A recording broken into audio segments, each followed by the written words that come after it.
Welcome back to the grind for a guide on how to defeat the Act 8.2 final boss, Hulk Bahamet. Now, you're going to want to focus on champions that can shrug debuffs, so mostly skilled champions, and you don't want to use champions who nullify or stagger or fate seal.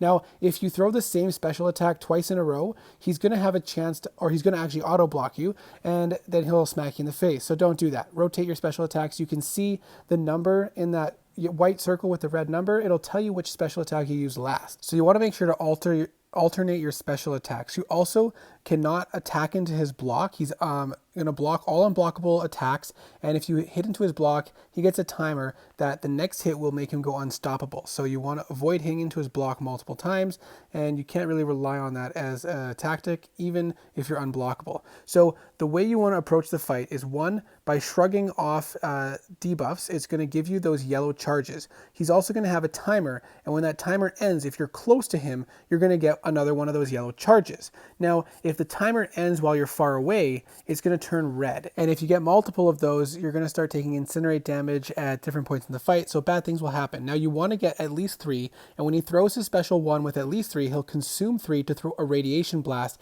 after his special attack. So you remember, you can get them by waiting for the timer to end, cleansing debuffs, as you see here, and you want to get up to 3 for when he throws his special attack, and you want to have a bar of power for when he throws that special attack, because in the first phase, in order to be able to take down his armor, you need to throw your special attack into the radiation blast. So here he's throwing his special 1, he's throwing the radiation blast at the very end, and then you can throw your special attack into that blast, and it's going to give you a bar of power back as well as a removal charge.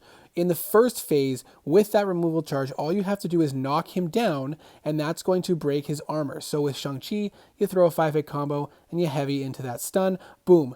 The armor is down, and he has no combat power rate. So now you can just blast into him and do tons of damage. Shang-Chi is so great for this because he has so many crits, so you're getting really good damage. His special 2 deals a ton of damage, and as long as you're not throwing back-to-back special 2s, he won't be auto-blocking you at any point in the fight. But look at this damage, and we're going to be able to clear the whole first phase in this one cycle here, and actually halfway through the special 1, he starts taking less damage, and then the final hit deals a huge amount of damage in second phase. So we already start at 76%.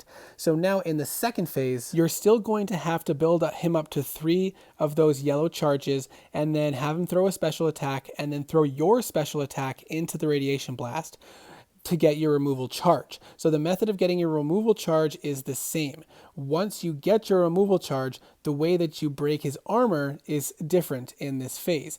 So in the second phase, the way you get that to take down his armor is to parry or heavy attack into that radiation blast. So here we go. He's throwing the special attack. Here comes the radiation blast, and we're going to parry that hit. It's going to bounce back to hit him and take the armor down. So you want to parry it or throw a heavy attack into it. You want to charge your heavy and release it into that radiation blast. Now, it is slightly easier to do the heavy attack because you don't have to worry quite as much about the timing, but the timing for the parry is not that bad if you give it a try a couple times, and you actually get a bonus of extended duration of that armor downtime if you use the parry in order to make that happen. And you're going to want to get used to that because you're going to want to use the parry in the last phase of the fight anyways. So you're going to continue with the process, removing the armor and taking as much health as possible.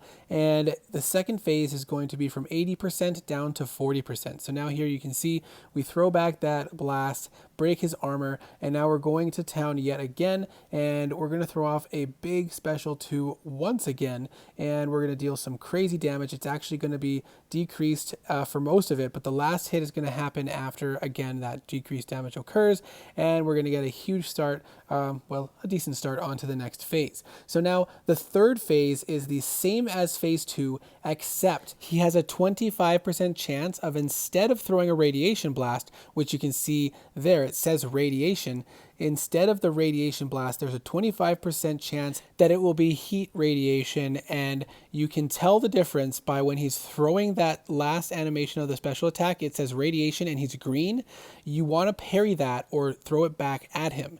If, however, when he's throwing his special attack, that last blast, he turns red and it says heat radiation, you want to avoid that blast. You won't be able to throw it back at him, and bad things will happen if you get hit by those. So just try to dex it, or at least block it if possible, but preferably dex it. And once you get him down to 10%, you will be entering into the fourth and final phase. Now, the difference with this phase is when he throws his special attack and throws that radiation blast, there's a chance that he will auto block it and throw it back at you. And this can ping pong back and forth.